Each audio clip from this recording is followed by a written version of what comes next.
Hello, everyone. Welcome to another edition of the Lineup Lab. Tonight, we're not going to really be talking about DFS strategy. We're not going to be talking about targets, lineup construction, anything like that. I'm going to take a different turn tonight. Just talk about the daily fantasy environment and what I think FanDuel can actually do to improve their product. And I say FanDuel specifically because I don't think there's any chance DratKings really changes anything right now. They seem to be doing pretty well. They have this fantasy football millionaire. It's getting $4.5 million in their prize pool. Their play action has 550,000 entries. This Wildcat, as they've moved up the entry pool to 5,000 people. These contests are really huge. They're doing really well. I feel like they really have no incentive to change, even though I think the changes that I'm about to talk about would actually be really good for the industry. But I think FanDuel, we have a situation where, their Sunday million is 1.6 million of the prize pool. That prize pool obviously is a draw, but it's not as big a draw as DraftKings. So people aren't going to be looking to, if they're going to choose between one site, they're probably going to go to DraftKings just because of this prize pool differential. Same for the Sunday Rush. This $5 tournament has half as many entries as DraftKings $3 tournament. The Monster has half as many entries as DraftKings similar tournaments. So obviously FanDuel is not doing as hot as DraftKings right now. And their strategy so far has been sort of just lowering the prize pool so they're not eating as much overlay. And they seem pretty content at what's going on right now.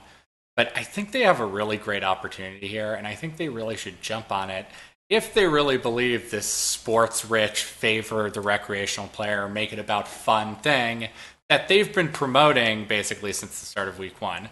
And here's how the lobby ideally would look like for me on FanDuel and how the structure of these tournaments would change. So the first thing I would do is I take the Rush and I would make it the flagship multi-entry tournament. So I'd say, okay, 150 max entries because that's the legal max. But I would raise the prize pool and find ways to encourage recreational players to make a lot of entries in this tournament. Just say, this is our multi-entry tournament, this is what you do. Maybe you make a lineup builder like I think Stars Draft has. You basically make it easier to make multi-entries. You encourage multi-entry strategies, so on and so forth. You can find ways to get recreational players to maybe even double their output in entries. And back in the day, like 2 years ago when there's no lineup crunchers, I used to make 40 handmade entries on Sunday morning. It's not really that hard for a recreational player with so much time in football to make 20 entries. You can make them each make 30 entries instead in the small buy-in tournament. They're not risking a lot.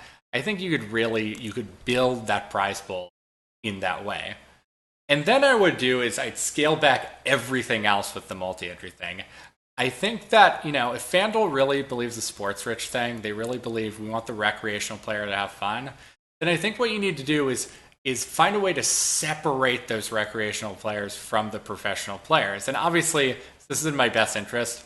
Not really, although I think it's great for the longevity of DFS. But what I think they should do is, what you do is change the Sunday million, make it something really reasonable max entry.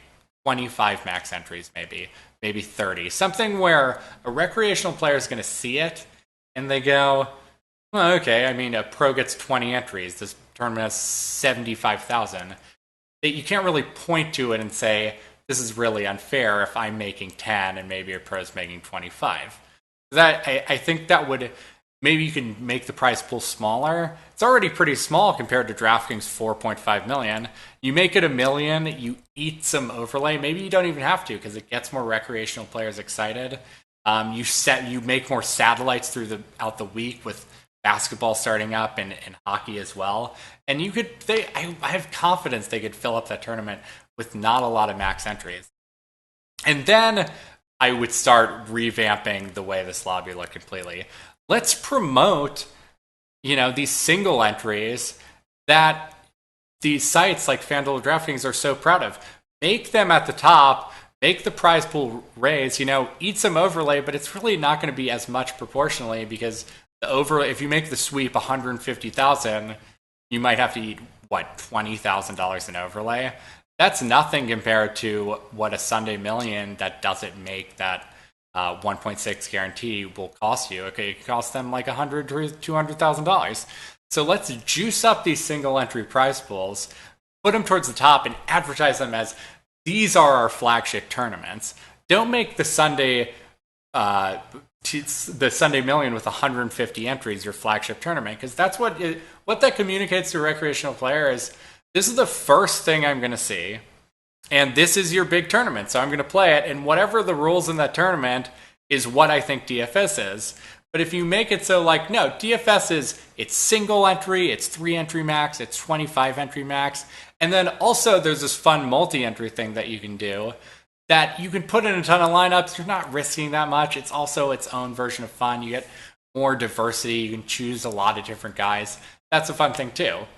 And so then it's like, well, maybe FanDuel would say, someone at FanDuel or someone skeptical of what I'm saying, well, how does FanDuel then make up this rake that they're losing? Because they're lowering the prize pools of the Sunday Million. They're going to eat some overlay. How do they make it up? Well, I think what you can do then, conversely, is let's encourage the pros to play, but let's encourage them to play bigger buy-ins.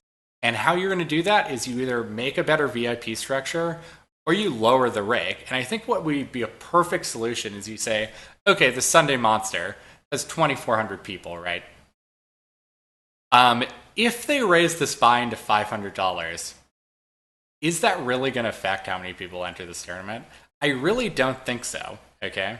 And so this $300 tournament pulls about $30 in rake, or maybe $33 or something. If they make it $500, keep the rake the same, $30, so now it's only 6%, which pros love, by the way. I talk to pros all the time. They're playing tournaments like the Thunderdome and these 1K tournaments with $60 rake, or 6% rake, like the Gunslinger or smaller rake. They're playing them. And actually, it looks like the Gunslinger actually doesn't have smaller rakes, so never mind. But like, say on DraftKings, for example, if we look at the 1K tournament, they have a 1K tournament, and I'll get into this, I'm sorry, called the Game Changer, has only 6% rake, okay? Pros love these tournaments because the lower the rake, they say, okay, I'll risk against better players because I think I can beat better players if there isn't that massive 10, 11% rake preventing me. So let's take this monster, let's raise it to $500 with only 6% rake, and let's make it a 3,000 person tournament. I think you would see it fill, because what would happen is the pros would be flocking this tournament. I can play a $500 tournament with 6% rake. I would definitely enter it more. So I think if you change the structure, you separate the pros out from the recreational players in these big tournaments that the recreational players love, and they don't have the capabilities to make 150 entries. I think that people would get excited about this. They'd say, oh, here's FanDuel. Here's the site that really is doing DFS right, who is really, making a fun environment for the recreational player. And the number one thing that is just make it feel really, really fair. Because, I don't think the fact that I do 150 lineups in the Sunday Million and someone does 5 is an advantage for me. I actually think it's a disadvantage. You can make those 5 lineups way more optimal than I can make this 150. But to the players who are playing it, what actually is unfair is, why is the player who's playing a $25 tournament playing with someone who's wagering a way more money than everyone else? Why does the recreational player play with the guy who's the professional in this $25 tournament? If you want to play with the professionals, it should be a $500 tournament, or play with a lot of them. So I think these changes would be really, really good for the longevity of DFS. And it also make a statement, because if this works, then there's some different competition. Now DraftKings says, oh, maybe we should be promoting these single entry tournaments more. Maybe this will draw more people in. It'll make the rake more competitive. And I think FanDuel's approach right now of saying like, all right, let's just like lower prize pools, and so we don't have to eat this overlay. I feel like I just don't understand that. Especially, we're in the heart of the NFL season. I really feel like let's make some changes. Let's make some changes that are good for the longevity, that make recreational players excited. And I think the changes that I described really, really would help. Let's, promote the single entries. Let's put these more at the top and juice their prize pools a little bit. Let's cap that Sunday Million at like 25 entries. Let's have a multi-entry tournament, but let's have it like, let's make it clear, like, this is our multi-entry tournament, and we're like proud. We're not hiding anything. Here, we'll help you make entries. Like, it's a $5 tournament. Put 20 entries in. It's only $100, whatever. And then let's make these bigger tournaments lower rake, and you encourage the pros to say, okay, here's how you're going to make up this rake. These pros are going to pay huge rake, like $30 a pop in these big fine tournaments, because they're saying, hey, you're giving us some edge.